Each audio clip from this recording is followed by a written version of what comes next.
வங்கதேச நிலவரம் தொடர்பாக தேசிய பாதுகாப்பு ஆலோசகர் மற்றும் அமைச்சர்களுடன் பிரதமர் மோடி அவசர ஆலோசனை. வங்கதேச அரசியலுக்கு ஷேக் ஹசீனா திரும்ப மாட்டார் என மகன் சஜிப் ஜாய் திட்டவட்டம்.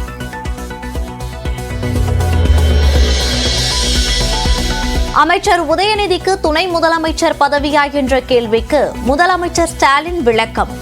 கோரிக்கை வலுத்துள்ளதே தவிர பழுக்கவில்லை என பதில். அமைச்சர் உதயநிதி ஸ்டாலின் துணை முதலமைச்சராகணும்னு பல்வேறு கோரிக்கைகள் வலுத்திருக்கு. முதலமைச்சர் பரிசீலிப்பாரா? வலுத்திருக்கு தவிர பழுத்தில்லை. புதுக்கோட்டை, ராணிப்பேட்டை, காஞ்சிபுரம் மாவட்டங்களில் பரவலாக பெய்த மழையால் தணிந்த வெப்பம். ஆரணி, கொடைக்கானல், தேனி பகுதிகளிலும் மழை பொழிந்ததால் மக்கள் மகிழ்ச்சி.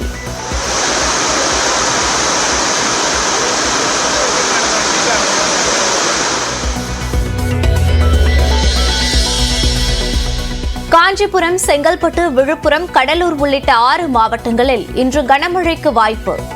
சென்னையில் மிதமான மழை பெய்யும் எனவும் வானிலை ஆய்வு மையம் கணிப்பு.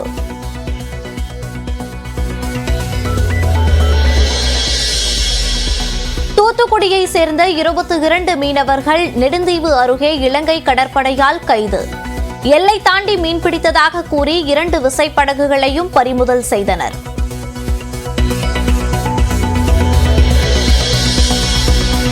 டெல்லியில் தமிழக மீனவ பிரதிநிதிகளுடன் மத்திய வெளியுறவுத்துறை அமைச்சர் ஜெய்சங்கரை சந்தித்த பாஜக மாநில தலைவர் அண்ணாமலை. இலங்கை கடற்படையால் தமிழக மீனவர்கள் கைது செய்யப்படுவதை தடுக்க நடவடிக்கை எடுக்கப்படும் என மத்திய அரசு உறுதி.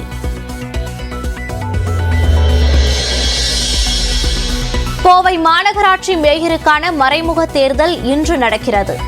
திமுகவின் மேயர் வேட்பாளரான ரங்கநாயகி போட்டியின்றி தேர்வு செய்யப்படுவாரா? முன்னாள் அமைச்சர் செந்தில் பாலாஜி வழக்கில் அமலாக்கத்துறைக்கு உச்சநீதிமன்றம் கண்டனம். வாதாடுவதற்கு தயாராக இல்லை என கூறி வழக்கு விசாரணையை தள்ளி வைக்க கோருவது என்ன மாதிரி செயல் என நீதிபதிகள் காட்டம்.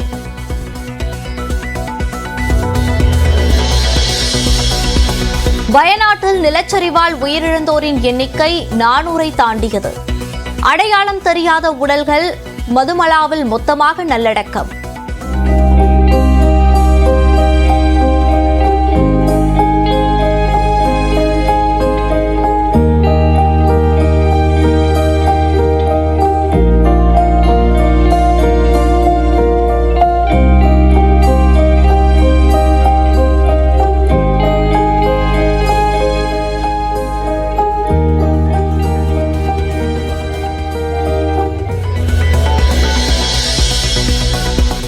ஆம்ஸ்ட்ராங்கின் 30ஆம் நாள் நினைவு அஞ்சலி கூட்டத்தில் கண்ணீர் விட்டு கதறி எழுத மனைவி பொற்கொடி.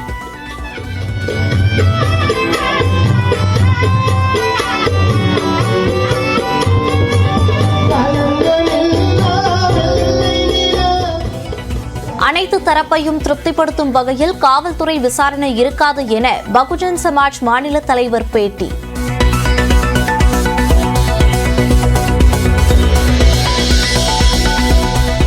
தூத்துக்குடி பனிமய மாதா பேராலயத்தில் திருவிழாவில் கோலாகலமாக நடந்த சப்பர பவனி.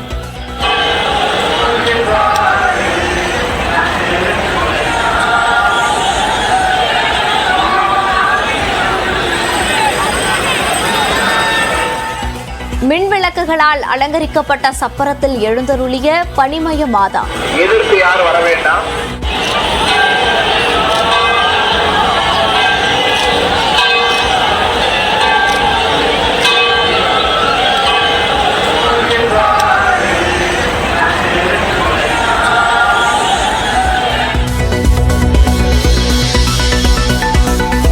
பங்குச்சந்தைகளில் கடும் வீழ்ச்சியால் நேற்று ஒரே நாளில் 10 லட்சம் கோடிக்கு மேல் முதலீட்டாளர்களுக்கு இழப்பு.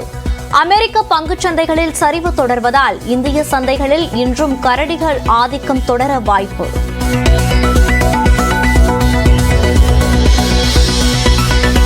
பாரிஸ் ஒலிம்பிக் துப்பாக்கிச் சுடுதலில் 4வது பதக்கம் வெல்லும் வாய்ப்பை நூலிழையில் தவறவிட்டது இந்தியா. ஸ்கீட் கலப்பு இரட்டையரில் சீன அணியிடம் 1 புள்ளி வித்தியாசத்தில் தோல்வி.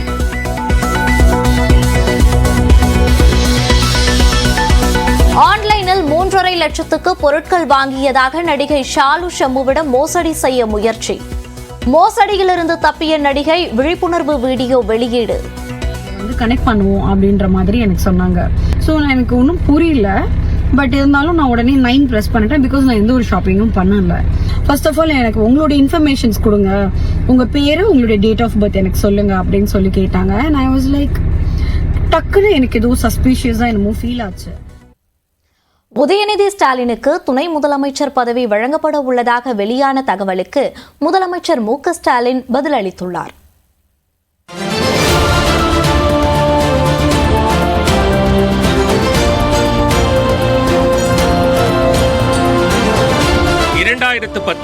மக்களவைத் தேர்தலில் தமிழ்நாட்டில் பட்டி தொட்டி எங்கும் பரப்புரை செய்து திமுக மற்றும் அதன் கூட்டணி கட்சி வேட்பாளர்கள் மகத்தான வெற்றி பெற உறுதுணையாக இருந்தவர்களில் உதயநிதி ஸ்டாலினும் ஒருவர். தேனி தொகுதியை தவிர்த்து மற்ற அனைத்து தொகுதிகளில் திமுக கூட்டணி வெற்றி வாகை சூடிய நிலையில் அதே ஆண்டு ஜூலை 4ஆம் தேதி உதயநிதிக்கு திமுக இளைஞரணி செயலாளர் பொறுப்பு வழங்கப்பட்டது. 2021 சட்டமன்ற தேர்தலில் சேப்பாக்கம் திருவல்லிக்கேணி தொகுதியில் களமிறங்கிய உதயநிதி முதல் முறையாக சட்டப்பேரவை உறுப்பினரானார். ஒரு தொகுதியோடு உதயநிதியின் பணி முடங்கிவிடக் கூடாது என திமுக நிர்வாகிகள் கோரிக்கை விடுத்த நிலையில் 2022ஆம் ஆண்டு டிசம்பரில் அமைச்சர் பொறுப்பு வழங்கினார் முதலமைச்சர் மு.க. ஸ்டாலின். இளைஞர் நலன் மற்றும் விளையாட்டுத்துறை அமைச்சராக உதயநிதி பொறுப்பேற்றதை தொடர்ந்து படிப்படியாக அவரை துணை முதலமைச்சர் ஆக்க வேண்டும் என்ற குரலும் எழத் தொடங்கியது.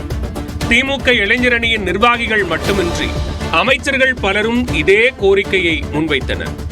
தங்களை போன்ற இளைஞர்களுக்கு உதயநிதிதான் துணை முதலமைச்சர் என்று பள்ளிக்கல்வித்துறை அமைச்சரும் உதயநிதியின் நண்பருமான அன்பில் மகேஷ் பேசியிருந்தார்.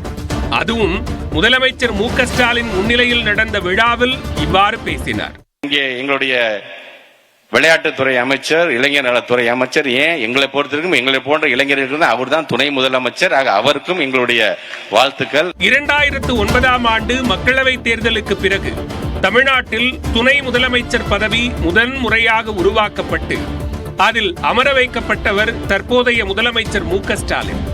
அதே போன்று உதயநிதிக்கும் விரைவில் பொறுப்பு வழங்கப்பட உள்ளதாக தகவல் வெளியான நிலையில் கடந்த மாதம் சென்னை தேனாம்பேட்டையில் நடந்த திமுக இளைஞரணியின் 45வது ஆண்டு தொடக்க விழாவில் உதயநிதி இதுகுறித்து கருத்து தெரிவித்தார். பத்திரிகையில் வருகின்ற கிசுகிசுகள், வதந்திகள் எல்லாம் படிச்சுட்டு வந்து இது நடக்க போதோ, அப்ப நம்ம ஒரு கோல் போட்டு வச்சிருவோம்,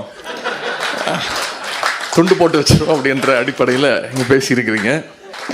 எவ்வளவு பெரிய பொறுப்பு வந்தாலும் என்னுடைய மனதிற்கு மிக மிக நெருங்கிய பொறுப்புனா அது கண்டிப்பாக இந்த இளைஞரணி திராவிட முன்னேற்ற கழகத்துடைய இளைஞரணி செயலாளர் என்ற பொறுப்பு தான். பொறுப்பு மாற்றம் குறித்து முதலமைச்சர் தான் முடிவு செய்வார் என்றும் செய்தியாளர்களிடம் திட்டவட்டமாக கூறினார் அமைச்சர் உதயநிதி ஸ்டாலின். எந்த பொறுப்பு வந்தாலும் இளைஞரணி மறக்க மாட்டேன்னு சொல்லிருக்கீங்க.